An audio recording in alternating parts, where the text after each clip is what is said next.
Free बिजली, free पानी और महिलाओं के लिए बस यात्रा, बैंक खाते में नकदी, वहीं पर अगर बुजुर्ग है तो उन्हें पेंशन, इसके साथ साथ फ्री इलाज, ये सारी चीज सुनकर आपको जरूर कुछ याद आओ गया। आज भारत देश में लुभावने वादे और ये फ्री की रेवड़ियां हमारे देश के विकास को कैसे दुष्प्रभावित कर रही हैं, आइए गहराई से समझते हैं। नमस्कार, मैं हूं अमित। अभी हाल ही में आपने देखा कि दिल्ली में विधानसभा चुनाव हुआ, जिसमें भारत की राजनीतिक दलों के द्वारा भारत के लोगों को कई सारे ऑफर दिए गए, जैसे कि फ्री बिजली, फ्री पानी, महिला है तो फ्री बस यात्रा, खाते में नकदी और अगर यदि बुजुर्ग है तो उन्हें फ्री इलाज और पेंशन। मतलब कि लुभावने वादों से लोगों के मत को तौल दिया जा रहा है। आज मतदान देश और लोकतंत्र नहीं बल्कि रेवड़ी का तराजू बन गया है। आपने देखा दिल्ली के चुनाव के समय भारत की 3 प्रमुख पार्टियों ने गारंटियों के नाम पर लोगों से लोक लुभावने घोषणाएं की और उन्होंने रेवड़ियां बांटने के वादे की। सवाल है, क्या किसी ने इसका हिसाब निकाला? दिल्ली का बजट जो कि अभी 78,800 करोड़ रुपए के आसपास है। अभी आप समझिए कि ये 3 दल जिस पिच पर चुनाव जीतने के लिए उतरे हैं, दरअसल वहां पर इस वादों में ही उनका मोटा मोटी रकम खर्च हो जाएगा। यहाँ तक कि आर्थिक विशेषज्ञों के द्वारा ये बताया गया कि जिस तरीके से ये पार्टी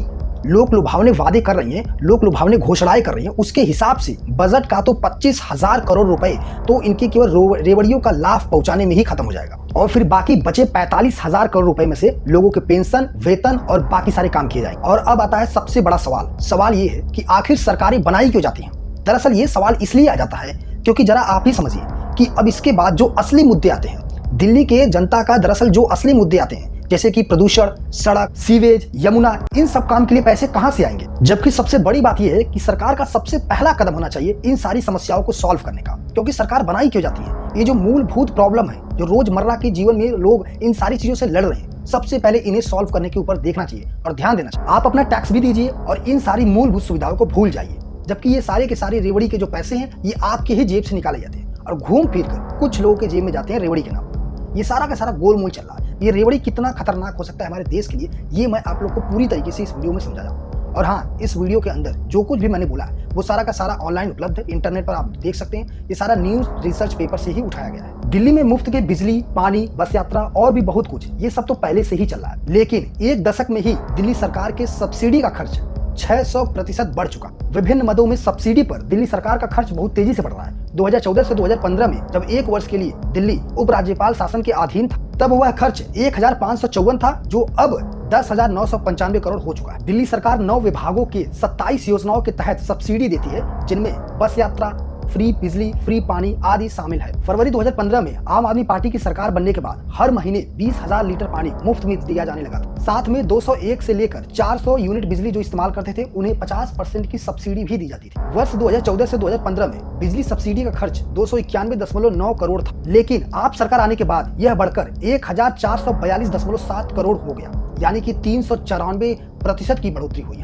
वहीं 2024 से 2025 में यह खर्च 3,600.5 करोड़ तक पहुंच गया, यानी एक दशक में देखें तो 1,133% की बढ़ोतरी हुई। जैसे जैसे लोगों को फायदा मिलता जाएगा, स्वाभाविक सी बात है कि सब्सिडी का खर्च वैसे वैसे बढ़ता ही चला जाएगा। हैरानी वाली बात यह है कि यह बढ़ोतरी तो केवल एक बिजली का उदाहरण है। आप पानी का, परिवहन का, स्वास्थ्य का आदि इन सभी का हिसाब लगा लीजिए। खर्च बढ़ता चला जा रहा है, लेकिन इसके बाद भी आपने देखा कि इस चुनाव में भी गारंटियों का, घोषणाओं का, संकल्प पत्रों का पिटारा बढ़ता ही चला जा रहा है। हाँ, बात तो ये है कि कोई भी राजनीतिक दल इनमें पीछे नहीं है और इसके साथ साथ और भी नई मुफ्त में दी जाने वाली चीजों के लिए ये दावा कर रहे हैं ये दल। आप जानते हैं भाजपा ने ही इन लोक लुभावने वादे को रेवड़ी का नाम दिया था, लेकिन अब वो भी इस खेल में उतर चुके हैं। सबसे बड़ी बात यह है कि उन्होंने इसका खिलाफ भी रेवड़ी का पहले किया था। प्रधानमंत्री नरेंद्र मोदी जी ने खुद ही रेवड़ी के खिलाफ में बात की थी, लेकिन अब सारी राजनीतिक दल इस काम में उतर आ चुके हैं। यहाँ तक कि सुप्रीम कोर्ट ने भी इस पर तलाक टिप्पणी की। उन्होंने इसे देश के लिए चिंताजनक बताया, लेकिन इन सारी चीजों को ये राजनीतिक दल भूल चुके। यह अच्छी बात है कि लोग सुविधा संपन्न हो रहे हैं, लेकिन इस तरीके से फ्री का लालच देना ठीक नहीं है।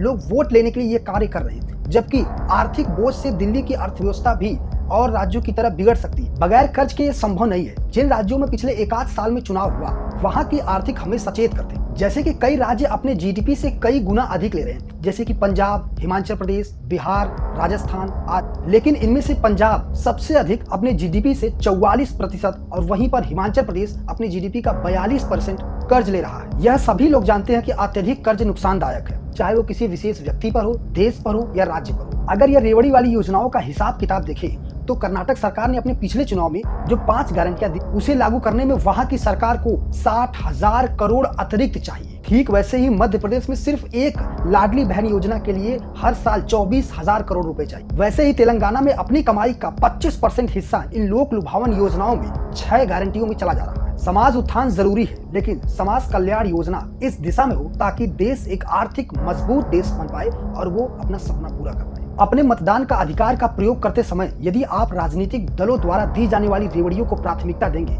तो इससे आप देश और प्रदेश दोनों की विकास को दुष्प्रभाव बहुत भारी मात्रा में पड़ेगा। तो हम सभी को मतदान से पहले इन सारी चीजों को ध्यान में रखना चाहिए, तभी हम विकसित भारत के सपने को पूरा कर सकते हैं, जब भारत सही प्रक्रिया से चलेगा। बहुत बहुत धन्यवाद कि आपने यहाँ तक देखा। ये सारा जो कुछ मैंने आपको बताया ये सब कुछ इंटरनेट पर उपलब्ध है। ये सब कुछ इंटरनेट और रिसर्च पेपर से उठाया गया है। रेवड़ी कितना गलत है और कितना सही ये अब आप खुद ही समझ लीजिए।